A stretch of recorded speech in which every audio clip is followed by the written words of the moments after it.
ఇస్తున్నాం. 107వ కీర్తన, దేవుని వాక్యంలో నుండి 107వ కీర్తన 9వ వచనాన్ని చదువుకుందాం. Psalm 107 verse 9.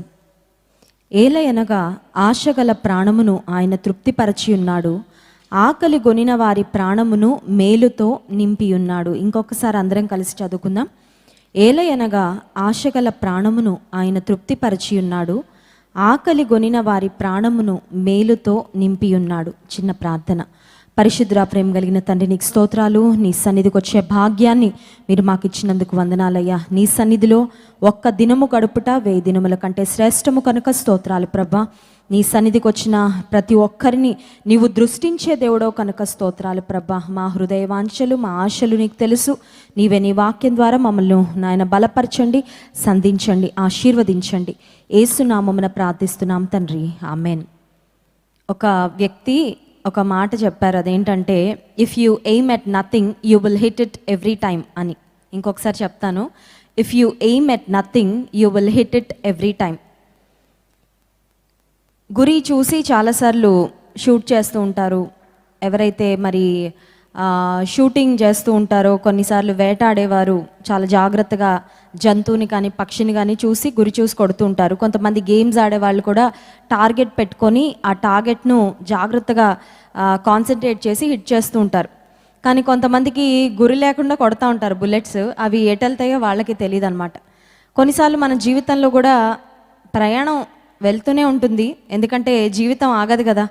మనం అనాలోచితంగా ఉన్నంత మాత్రాన, జీవితం పట్ల ఒక డెఫినెట్ గోల్ లేకపోయినంత మాత్రాన టైము ఆగదు, రోజులు మారకుండా మానవు. సో ప్రతిరోజు సూర్యోదయం, సూర్యాస్తమయం ఇవన్నీ అవుతూనే ఉంటాయి, క్లాక్ తిరుగుతూనే ఉంటుంది. మనం కాసేపు పడుకున్న క్లాక్ మాత్రం పడుకోదు. So time keeps running. సమయం పక్షిలాగా ఎగిరిపోతూనే ఉంటుంది. 2020 ఇంత త్వరగా అయిపోతుందని మనం ఎవరూ అనుకోలేదు. 2020 చాలా ఫాస్ట్గానే గడిచిపోయింది. 2021లోకి మనం వచ్చాము. అయితే what is the goal we have for this year? సంవత్సర ప్రారంభంలో anything which is well began is half done అని అంటారు. అంటే ఏదైనా మంచిగా ప్రారంభిస్తే ఆ పనిని సగం మనం చేసినట్లే అంట. సో కొత్త సంవత్సరంలో నిన్నటి దినాన మనం మాట్లాడుకున్నాం watts knew about new year అని.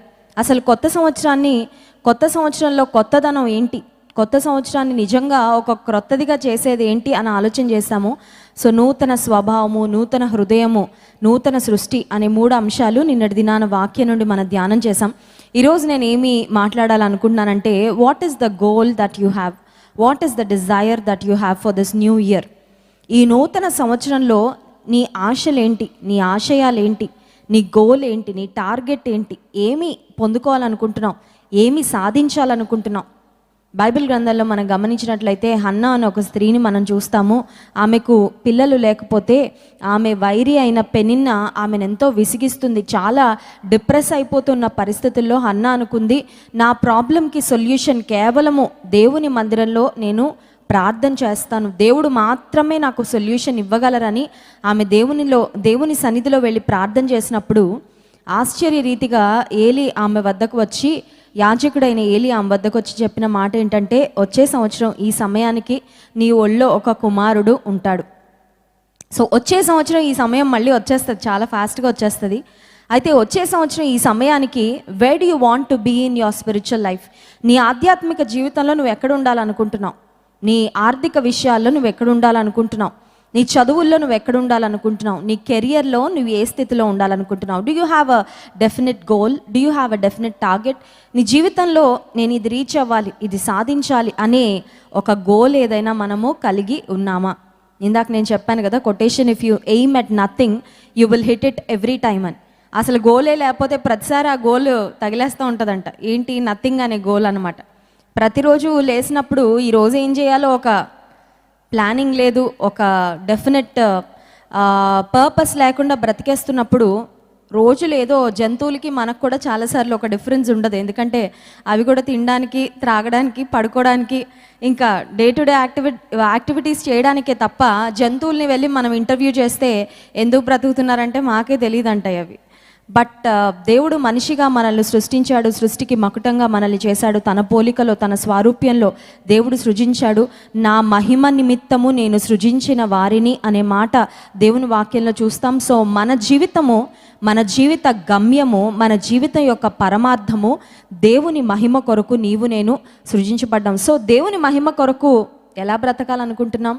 దేవుని మహిమపరిచేలాగున నేను ఉండాలంటే, నా జీవితం ఉండాలంటే, నేను నా లైఫ్ స్టైల్లో ఎలాంటి మార్పులు చేసుకోవాలి, నా సమయాన్ని నేను ఎలా వెచ్చించాలి, ఎటువంటి స్నేహితులను నేను చూస్ చేసుకోవాలి, ఎటువంటి విధానంలో నా డబ్బు నేను ఖర్చు పెట్టాలి, ఎక్కడ నేను ఏ విధంగా నా సమయాన్ని నేను ఇన్వెస్ట్ చేయాలి, నా ధనాన్ని ఇన్వెస్ట్ చేయాలి, నా తలాంతులు ఏ విధంగా వినియోగించాలి. సో ఈ విషయాలన్నింటిలో కూడా మనకు ఒక డెఫినెట్ గోల్ మనం కలిగి ఉన్నప్పుడు ఖచ్చితంగా దేవుడు కూడా మనం కలిగిన ఆశలను, ఆశయాలను నెరవేర్చడానికి ఆయన సహాయం మనకెప్పుడు ఉంటుంది. ఇందాక మనం చదువుకున్న వాక్యము, ఏలయనగా ఆశగల ప్రాణమును ఆయన తృప్తిపరచి.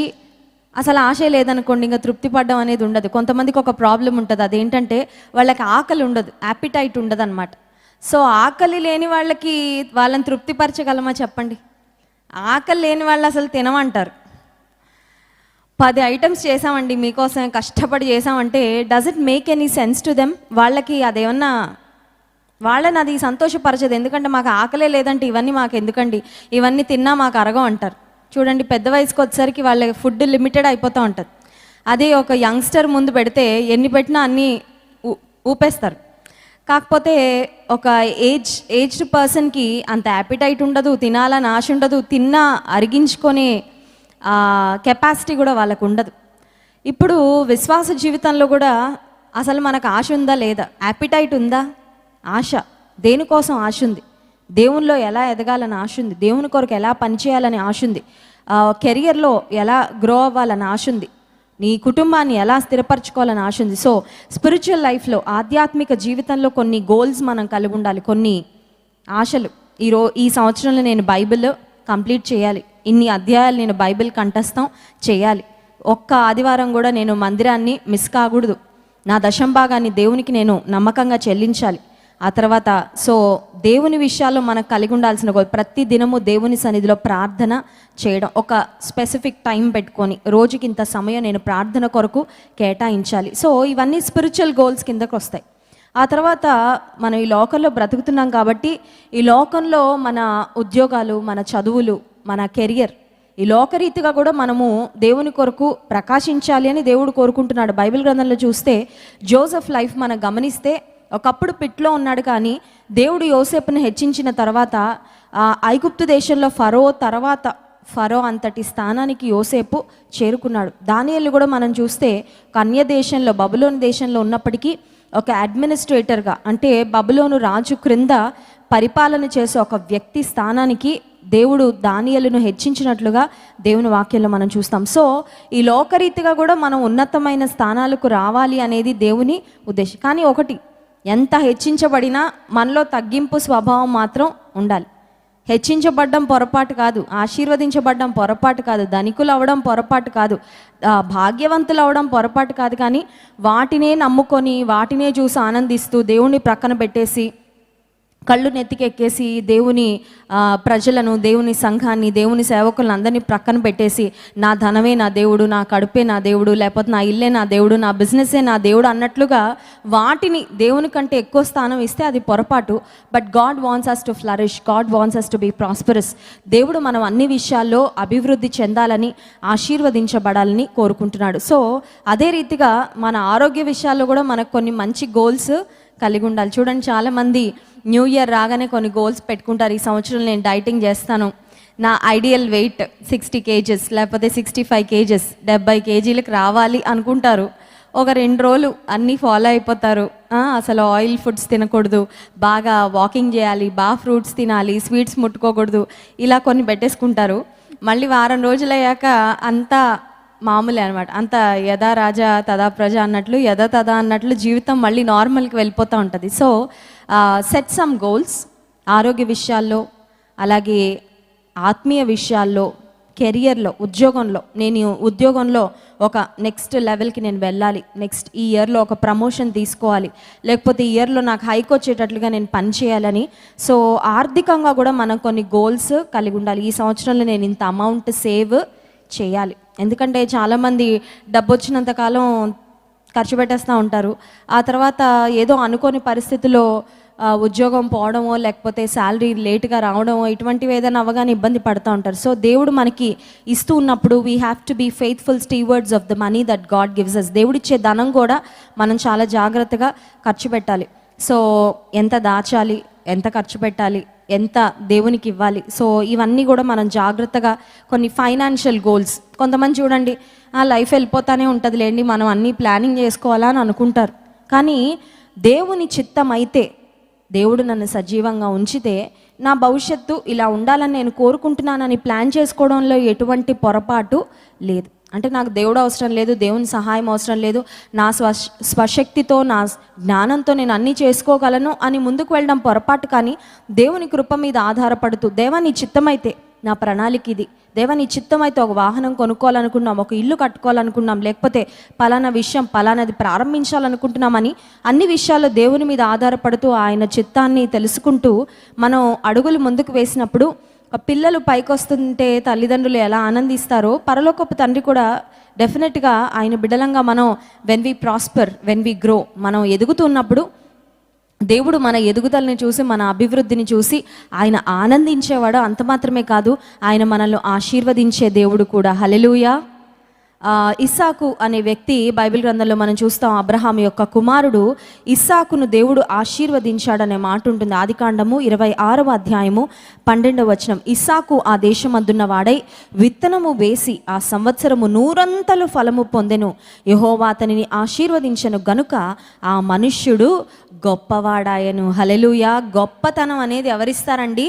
దేవుడు ఇస్తాడు. యెహోవా అతన్ని ఆశీర్వదించెను గనుక అనమాట. ఈ లోకంలో చాలామంది గొప్పవాళ్ళు అవ్వాలి అని తాపత్రయపడుతూ ఉంటారు, కానీ దేవుని ఆశీర్వాదం ఒక వ్యక్తిని గొప్ప స్థితికి నడిపిస్తుంది. సో ఈ సంవత్సరంలో మనం ఎక్కువగా దేవుని మీద ఆధారపడుతూ ఉన్నప్పుడు మనం చేసే ప్రతి పని, బిఫోర్ వీ స్టార్ట్ ఎనీథింగ్, ఏదైనా పనిని ప్రారంభించడానికి ముందు, ఏదైనా పనిని చేయడానికి ముందు, పూనుకోవడానికి ముందు దేవుని మీద ఆధారపడి ప్రార్థనాపూర్వకంగా మనం అడుగులు వేసినప్పుడు దేవుడు మన పనిని ఆశీర్వదిస్తాడు. ఆ తర్వాత 13వ వచనం, అతడు మిక్కిలి గొప్పవాడగు వరకు క్రమక్రమముగా అభివృద్ధి పొందుచూ వచ్చెను. దేవుడిచ్చే అభివృద్ధి ఎప్పుడు ఎలా ఉంటుందంట? క్రమక్రమంగా. It is always gradual. Over నైట్లో దేవుడు ఎవరిని బ్లెస్ చేయడు. కష్టపడకుండా ఈజీగా ఒక ఫార్చ్యూన్ లాగా, ఒక బంగారు బాతుగుడ్డు లాగా దేవుడు అలా ఎప్పుడు బ్లెస్ చేయడు. As we keep working hard for the lord, as we are steadfast, ఎప్పుడైతే మనం కష్టపడుతూ ఉంటామో, నమ్మకస్తులుగా ఉంటూ ఉంటామో, దేవుని కృప మీద ఆధారపడుతూ ఉంటామో, అంచెలంచెలుగా దేవుడు ఆశీర్వదిస్తాడు, దీవిస్తాడు. అతడు మిక్కిలి గొప్పవాడగు వరకు క్రమక్రమముగా అభివృద్ధి పొందుచూ వచ్చాను. ఆ తర్వాత నాకు ఇష్టమైన మాట 14వ వచనం, అతనికి గొర్రెల ఆస్తియు గొడ్ల ఆస్తియు దాసులు గొప్ప సమూహమును కలిగినందున ఫిలిస్తీయులు అతని యందు అసూయపడి. అంటే దేవుని ఆశీర్వాదం ఎంత ఎక్కువ అయిపోయిందంటే శత్రువులు చూసి అసూయపడేటంతగా దేవుడు ఆశీర్వదించాడంట. హల్లెలూయా. కొన్నిసార్లు మనల్ని చూసి ఎవరైనా అసూయపడుతుంటే you can feel the jealousy, అవునా కదా? ఇతరుల ప్రేమ మనం ఫీల్ చేయగలుగుతాం, అవునా కదా? So when you are around people who love you, మనల్ని ప్రేమించే వాళ్ళు మన చుట్టూ ఉన్నప్పుడు ఒక హృదయం ఏదో ఆకాశంలో తేలాడుతున్న అనుభవం, ఒక happiness. At the same time when people who hurt you are around you, you can feel it. నిన్ను ద్వేషించే వాళ్ళు నీ చుట్టూ ఉంటే కూడా నీకు తెలిసిపోతూ ఉంటుంది అది. వీళ్ళు ఎప్పుడు వెళ్ళిపోతారా, వీళ్ళ నుంచి ఎప్పుడు పారిపోదామా, ఈ పరిస్థితుల నుంచి నేను ఏమన్నా ఒక పక్షిలా 2 రెక్కలు కట్టుకొని వెళ్ళిపోతే బాగుండని. And in the same way when you are around people who are jealous of you, నువ్వంటే అసూయ పడేవాళ్ళు నీ చుట్టూ ఉన్నప్పుడు కూడా నీకు అది అర్థమైపోతూ ఉంటుంది. కొన్నిసార్లు మనల్ని అసూయ పడేవాళ్ళు అసూయను లోపల పెట్టుకోలేరు, అది ఏదో ఒక విధానంలో బయటకి వచ్చేస్తుంటుంది. In most cases it comes out as anger, hatred. అసూయ వలన ఏమవుతూ ఉంటుందంటే మనల్ని ఏదో మాటలు అనడమో, మనల్ని బాధించడానికి ప్రయత్నం చేయడం, మనల్ని ఏడిపించడం, ఇబ్బంది పెట్టడం, ఇటువంటివి చేస్తూ ఉంటారు.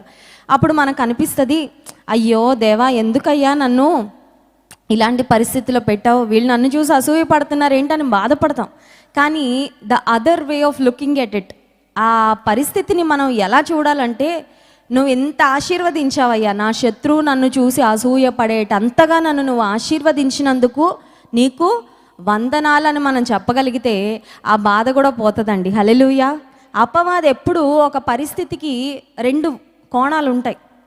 So God is blessing you, దేవుడు నిన్ను ఆశీర్వదిస్తున్నాడు, అది ఒక కోణం. ఇంకో కోణం ఏంటంటే, దేవుడు నిన్ను ఆశీర్వదించడం వల్ల నీ శత్రువులు నిన్ను చూసి అసూయపడుతున్నారు. కానీ అపవాది ఏం చేస్తాడంటే, దేవుడు నిన్ను ఆశీర్వదిస్తున్నాడు అనే విషయాన్ని నిన్ను చూడనివ్వడు, అది చూసి నిన్ను హ్యాపీగా ఉండనివ్వడు, అది చూసి నీలో గ్రాటిట్యూడ్ థ్యాంక్ఫుల్నెస్ రానివ్వకుండా, ఇది ఉంది చూసారా ఇటువైపు, ఈ యాంగిల్ అది చూపిస్తాడనమాట. ఇది చూపించి నిన్ను ఇబ్బంది పెడతా ఉంటాడు. ఏమనంటే, చూడు నువ్వంటే ఎంత అసూయో, నువ్వంటే ఎంత ద్వేషమో, నువ్వంటే ఎంత ఇదో. సో మనం దేవునిలో ఆనందించి ప్రతిదినము దేవుని స్తుతిస్తూ వెళ్ళవలసిన మనము ఇదంతా మర్చిపోయి అసూయ పడుతున్న వాళ్ళని బట్టి, మనల్ని చూసి బాధపడుతున్న వాళ్ళని, మనల్ని బాధ పెడుతున్న వాళ్ళని చూసి మన డే అంతా స్పాయిల్ చేసుకుంటా ఉంటాం. సో ఈ న్యూ ఇయర్లో మనం ఒక రెజల్యూషన్, ఒక తీర్మానం తీసుకోవాలి. అదేంటంటే, దేవుడు నాకు ఇచ్చిన ఆశీర్వాదాన్ని బట్టి దాన్ని చూస్తూ నేను దేవుని కృతజ్ఞతాస్తుతులు చెల్లిస్తాను. కానీ దేవుడు నాకు ఇచ్చిన ఆశీర్వాదాన్ని బట్టి ఎవరైనా నాకు శత్రువులుగా మారితే, నన్ను చూసి అసూయ పడుతుంటే వారిని నేను ఇంకా పట్టించుకోను. సో ద చాయిస్ ఇస్ ఆర్స్. జీవితంలో ఎంపిక చేసుకోవాల్సింది మన చేతుల్లోనే. ఇది ఉంటుంది, అది ఉంటుంది. నువ్వు దేన్ని చూస్తావు, దేన్ని ఫోకస్ చేస్తావు, దేని మీద నువ్వు కాన్సన్ట్రేట్ చేస్తావు, దేన్ని చూసి నీ విశ్వాస జీవితాన్ని నువ్వు పెంచుకుంటావా, అభివృద్ధి చేసుకుంటావా, లేకపోతే ఆత్మీయంగా పతనం అయిపోతావు. దేవుడు నిన్ను ఆశీర్వదించిన విధానాన్ని చూసి ఆయన కృతజ్ఞతాస్తుతులు చెల్లిస్తూ ఉంటే నీ ఆత్మీయ జీవితంలో నువ్వు పైకి వెళ్తూ ఉంటావు. కానీ నీ శత్రువుల్ని చూసి, నీ పట్ల అసూయ కలిగిన వారిని చూసి, నిన్ను ద్వేషించే వారిని చూసి, నిన్ను బాధించే వారిని చూసి, నిన్ను తూలనగా మాట్లాడేవారు, వాళ్ళు నిన్ను ఎలా హ్యాండిల్ చేశారు, ఎలా ఇబ్బంది పెట్టారు, అవన్నీ ఆలోచించుకుంటూ కూర్చుంటే నువ్వు ఆత్మీయంగా దిగజారిపోతావు, మానసికంగా కృంగిపోతావు, నీ ఆరోగ్యం పాడైపోద్ది, నీలో రక్షణానందము సంతోషం అనేది ఉండదు. సో ద చాయిస్ ఇస్ ఆర్స్. ఈ నూతన సంవత్సరంలో ఒక తీర్మానం తీసుకుందాం. అదేంటంటే, నా ఆనందాన్ని నేను ఎవ్వరిని దొంగిలించనివ్వను. హల్లెలూయా. బీరువా తాళాలు భద్రంగా పెట్టుకుంటాం, కానీ మన హృదయం తాళాలు మాత్రం భద్రంగా పెట్టుకోం. చాలా ఈజీగా మన ఆనందాన్ని ఎవరో ఒకరు దొంగిలించేస్తూ ఉంటారు. చాలా ఈజీగా మన హ్యాపీనెస్, మన జాయ్ని పరిస్థితులు దొంగిలించేటట్లుగా మనం చేస్తుంటాం. కారణం ఏంటంటే, దేవుని యందు ఆనందించడం మీద మన కాన్సన్ట్రేషన్ లేకపోవడం వల్ల అపవాది మనకి ఏదో ఒక కారణం ప్రతిదినం చూపిస్తూనే మన విశ్వాస జీవితాన్ని బలహీనపరచాలని ప్రయత్నం చేస్తుంటాడు. సో ఆశగల ప్రాణమును ఆయన తృప్తిపరిచి ఉన్నాడు అనే మాట చూసాం. ఈ సంవత్సరంలో ఆశపడవలసినది ఎవరి వంతు? మన వంతు. మన ఆశ తీర్చేది ఎవరి వంతు? హల్లెలూయా. సో ఆశపడ్డానికి ఏమన్నా స్విట్జర్లాండ్ వెళ్ళాలా, ఏమన్నా అపాయింట్మెంట్ కావాలా? ఏం అక్కర్లేదు. దేవుని సన్నిధిలో కూర్చొని, ప్రభా నేను ఇది ఆశిస్తున్నాను, నాకు నువ్వు అనుగ్రహించు, నాకు నువ్వు సహాయం చేయి, నీ చిత్తం అయితే. అక్కడ ఒకటి యాడ్ చేయాలన్నమాట, కండిషన్స్ అప్లై లాగా.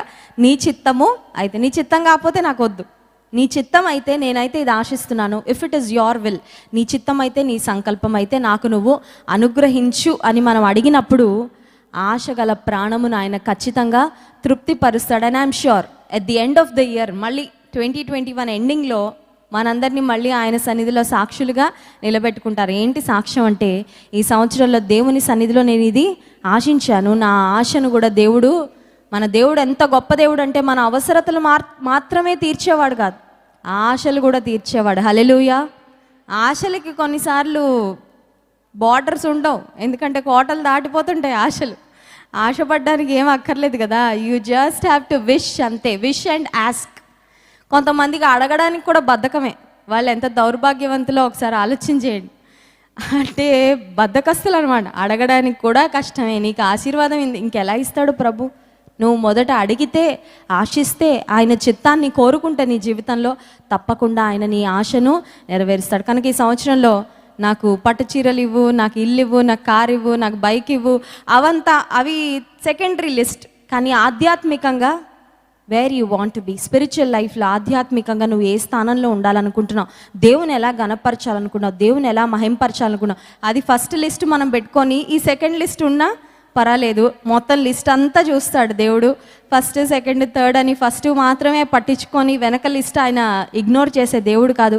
మన ప్రతి ఆశను ఆయన చిత్తానుసారంగా నెరవేర్చేవాడు. దేవుని వాక్యం సెలవిస్తుంది, ఆయన తన మహిమైశ్వర్యంలో ప్రతి అవసరత తీర్చేవాడు. నీ ఆశలలో నీ అవసరతలు ఏమున్నాయో ఫస్ట్ అవి ఇచ్చేస్తాడు. ఆ తర్వాత నీ ఆశలు కూడా మీకు ఏది ఇష్టమో అడగండి, నేను మీకు అనుగ్రహిస్తానని దేవుడు వాగ్దానం చేశాడు. యోహాను సువార్తలో ఆయన వాగ్దానాన్ని నెరవేర్చేవాడు. కళ్ళు మూసుకోండి, ప్రార్థన చేసుకుందాం. పరిశుద్ధ ప్రేమ కలిగిన తండ్రి, నీకు స్తోత్రాలు. ఆశగల ప్రాణాన్ని నీవు తృప్తిపరిచే దేవుడు అని మాతో మాట్లాడినందుకు వందనాలు ప్రభా. ఈ 2021లో ఏమి అడగాలో, ఏమి ఆశించాలో నీవే మంచి దైవికమైన ఆశలు మా హృదయాల్లో ఉంచండి అయ్యా. మా ఆశలు నెరవేర్చబడుట ద్వారా ప్రభా మేము ఆనందించినట్లు, మేము నీలో ఎదుగునట్లు, నీ నామాన్ని మహింపరచినట్లు సహాయం చేయమని వేడుకుంటూ ఘనత, మహిమ, ప్రభావం మీకే చెల్లిస్తూ యేసు నామమున ప్రార్థిస్తున్నాం తండ్రి, ఆమేన్.